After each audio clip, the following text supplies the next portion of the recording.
All right, now that we've had a very quick crash course on the basics of mixing, we're going to go into the song that we want to mix. I'm mixing the political message song. This mixing video will apply to any song that you will be mixing. So first things first, you want to duplicate your song and rename it to whatever the song is called, and then title it Mix 1. So see, I already did that, but you just press and hold on to it. Come up here and hit duplicate, right? And then the name of the song, I'm going to do Mix 2 because I already have a Mix 1. But this is super important because if you mess it up and you don't like it, you can always go back to the original and redo it. So let's go into our duplicated song. Second thing you want to do is group tracks together with the same or similar instruments, right? So I always start with the drums. So I'm going to take my drums, press, hold, and drag them all to the top. Next thing I'm going to do is I'm going to take my vocals, press, hold, and drag them all the way to the top under the drums. Next thing you're going to want to do is a bass. And then I'll keep strings and horn. Oop, I have one more vocal. Actually, no, this vocal is a trash track. So then I have strings, horns, and effects that you can keep down at the bottom. All right, so this is important because we're going to be starting with our drums with our volume faders. Third objective, start with your drums. Use each track's volume fader to create balance between your tracks, all right? So first things first, you want to solo your first drum track. And again, these are our volume faders. If we turn it down, we can't hear it. So we slowly slide it, comes back up, right? The louder we make it, the closer it seems to us as a listener. All right, cool. So I'm going to keep it probably around 50% because it's my first one. I'm going to turn on my second one, and now I'm going to try to mix them together so they seem balanced.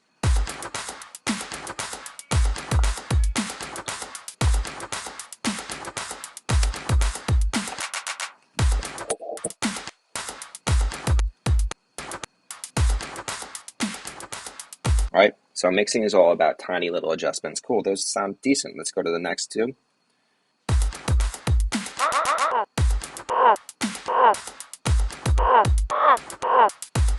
All right, works.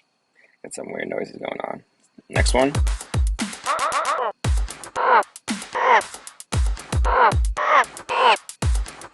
Cool, works.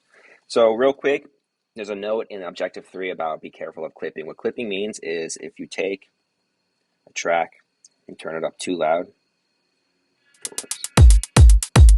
So you can't see it. Yeah, you can kind of see it. So see how it's getting to yellow and it's even getting to red over here? You gotta stay away from red. Red means danger. Keep it out for red. These are our track volumes. This is our master volume. You want to make sure both of them are not clipping. All right, so you want to keep going through each track one by one, just listening to the balance. That's good. Sounds good, I mean. Sounds good. Again, I'm doing this quickly. I want you to take your time.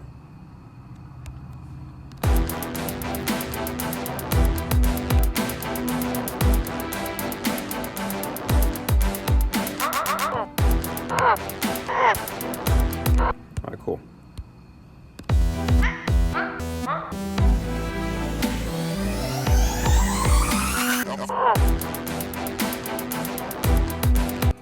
All right, so it sounds good to me.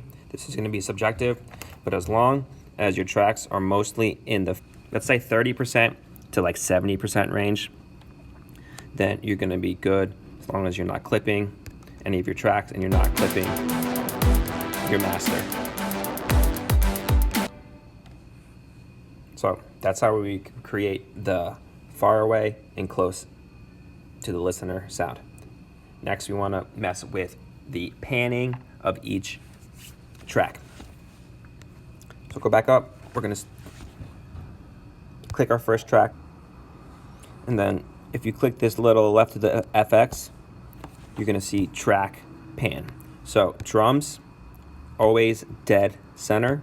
Vocals, always dead center.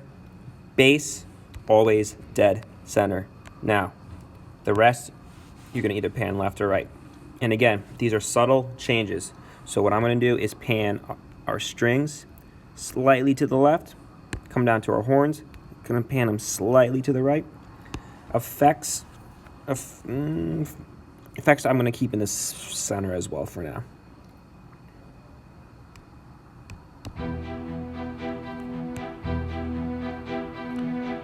If you pan it all the way left, you can only hear it in your left speaker headphone. Out for the